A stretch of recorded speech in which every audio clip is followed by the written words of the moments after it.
I had a whole bunch of weird paranoid suspicions about what the hell was going on because there was a lot of stuff I couldn't understand. Right. And nobody was really bothering to explain it to me. They don't. And and I formed a bunch of opinions about the town and about the people in it that were like, surely that couldn't be, because a whole place can't be like, weird town, where the stranger wanders in and all the people are in the bar and they all shut up when he looks at them and they tell you don't go into the house on the hill. And it's like that. Mel Gibson has been a polarizing figure in Hollywood for over 3 decades, known for his unapologetic opinions and willingness to speak out on controversial topics. Gibson has repeatedly clashed with powerful figures and institutions, and it has not only cost him his career, it almost cost him his life. Now, Ricky Gervais and Jim Caviezel are exposing how Hollywood elites tried to end Mel Gibson. I'm not just talking about blacklist him or just destroying his career. I'm talking about ending him. So what did Mel know, and who wanted him gone? I want to say something nice about Mel before he comes out. Oh yeah, okay, here you go. I'd rather have a drink with him in his hotel room tonight than with Bill Cosby. Please, Mel Gibson. Mel Gibson is a rare talent in Hollywood. He is known not only for his rapid rise to stardom, but also for his success as both an actor and director. Mel's career has been marked by iconic roles, personal struggles, controversies, and remarkable comebacks. And according to Ricky Gervais and Jim Caviezel, the struggles Mel went through are far darker than people initially thought. But in order to understand Mel's struggles and why Hollywood turned on him, we have to go back to the very beginning. You see, contrary to popular belief, Mel Gibson is not Australian by birth. He was born in the USA and moved to Australia at the age of 12 when his father, Hutton Gibson, relocated the family. Mel's upbringing was challenging to say the least, with stories of surviving on very little money despite having a millionaire grandfather. Mel attended a Catholic college and initially had no plans to become an actor. His sister applied to the National Institute of Dramatic Art in Sydney on his behalf, and Mel was accepted instantly after impressing the admissions with a unique audition. Mel Gibson began his acting career in theater and small roles. His breakthrough came in 1979 with the cult classic Mad Max. The movie was produced on a modest budget of $350,000, and it ended up earning over $100 million worldwide, setting a Guinness World Record for profitability at the time. Gibson continued to build his career with hits like Mad Max Beyond Thunderdome and the Lethal Weapon franchise. This catapulted him to A-list status in Hollywood. By the 1990s, he was among the highest-earning actors, with successes including Ransom, voicing John Smith in Disney's Pocahontas, and directing and starring in Braveheart. Braveheart was a critical and commercial triumph, winning multiple Academy Awards, including Best Picture and Best Director. Despite his success, Gibson was never one to shy away from controversy. According to Ricky Gervais, after Mel had gotten to Hollywood, he didn't like what he saw. Ever since he made it big, he got to see the dark side of Hollywood, and he wasn't happy, so he decided to expose it. When I came over here, I was in my mid-20s. Right. The first time I really came over here. I had a whole bunch of weird paranoid suspicions about what the hell was going on because there was a lot of stuff I couldn't understand. Right. And nobody was really bothering to explain it to me. They don't. And and I formed a bunch of opinions about the town and about the people in it that were like, surely that couldn't be, because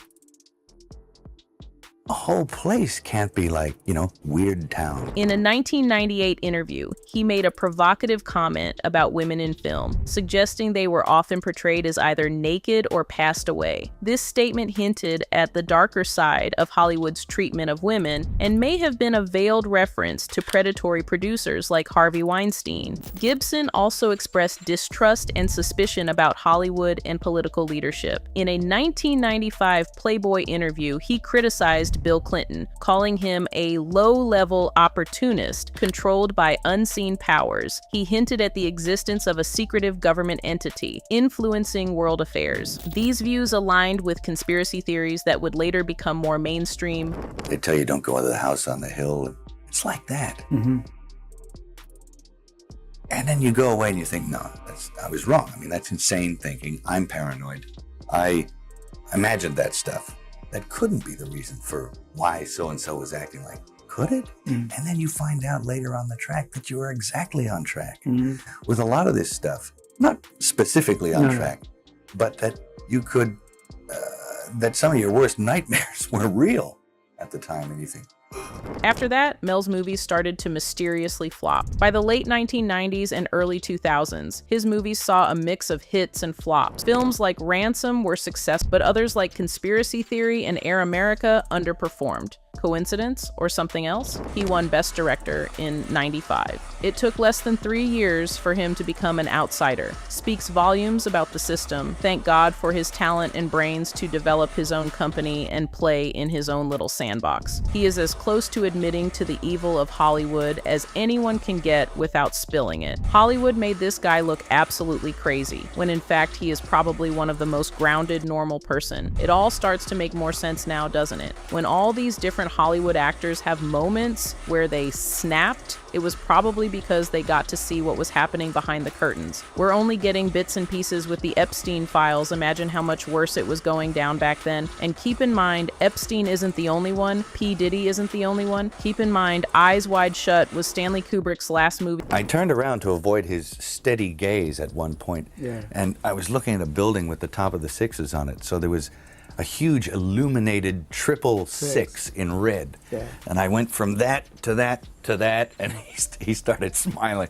And I thought, oh no, Chris Walken is the anti-Christ. Following the scandals, Gibson was largely absent from major Hollywood productions for several years. Fast forward to 2004. Gibson teamed up with Jim Caviezel, and he wrote and directed The Passion of the Christ, a graphic depiction of Jesus Christ's final hours. The film was both praised and criticized. Christians appreciated its raw portrayal of suffering, while others accused it of anti-Semitism due to its portrayal of Jewish authorities as responsible for Jesus' death.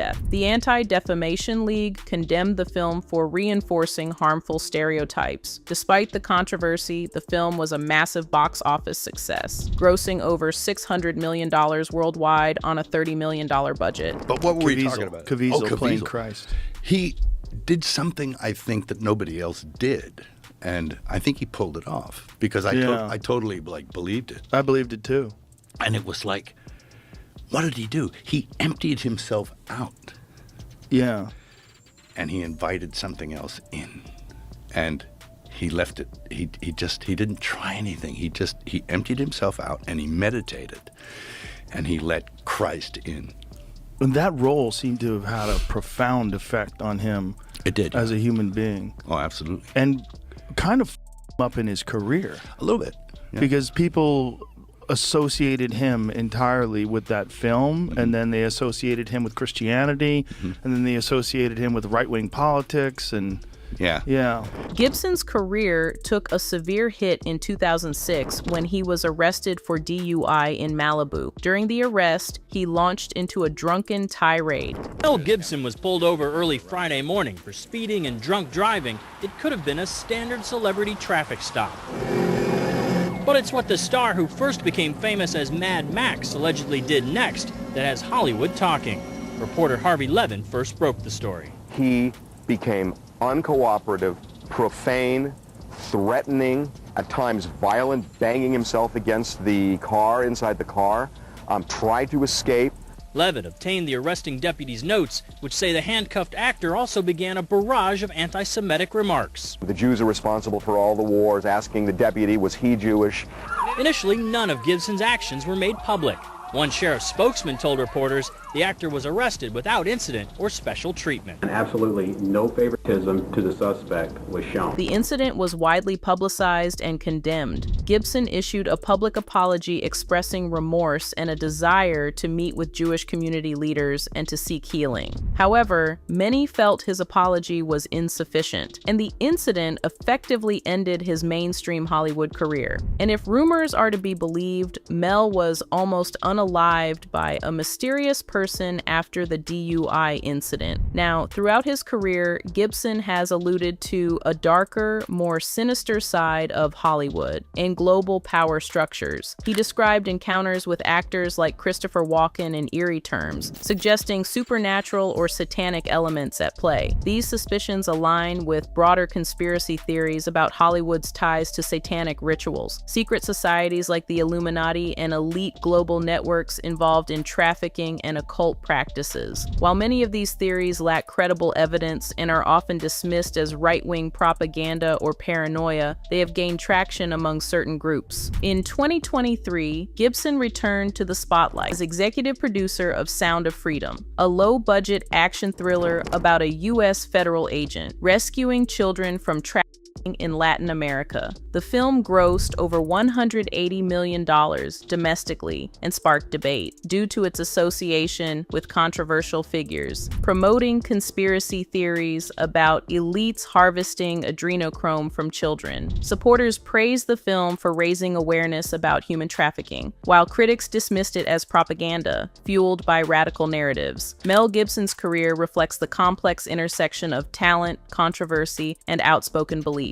His willingness to challenge Hollywood's status quo and speak on taboo subjects has cost him professionally, but also earned him a dedicated following. Hollywood itself has become increasingly political and fraught with conspiracy theories, making it difficult for artists to navigate without alienating segments of the audience. Gibson's story highlights the challenges faced by celebrities, those who refuse to conform to industry expectations. Despite his extreme ideologies and missteps, Gibson has remained consistent in his views. Even as they have marginalized him, his recent involvement in projects addressing human trafficking suggests a continued commitment to causes he believes in, regardless of public opinion. Mel Gibson's life and career have been marked by extraordinary success and profound controversy. From his early days as an Australian outsider, to his rise as a Hollywood superstar, and through his public fall from grace, due to incendiary remarks and personal struggles. Gibson remains a figure who provokes strong reactions. His confessions and beliefs about Hollywood's hidden evils, secret societies, and global conspiracies continue to fuel debate about the industry's true nature. Whether viewed as a truth teller or a troubled provocateur, Mel Gibson's story is a cautionary tale about the costs of speaking uncomfortable truths. In a world that often demands silence, this comprehensive look at Mel Gibson's controversial confessions and their impact on his life and career reveals the complexities behind the headlines and the ongoing conversation about power, truth, and redemption in Hollywood. The question remains, was Mel Gibson silenced because he knew too much, or was he simply a man who couldn't control his demons? You decide. But I will leave you with this. Did Hollywood try to end Mel Gibson because of his views or because of his actions? Was Sound of Freedom a genuine effort to expose trafficking or propaganda, as critics claim? And the most important question of all, is Hollywood afraid of the truth? Why do those who speak out get punished?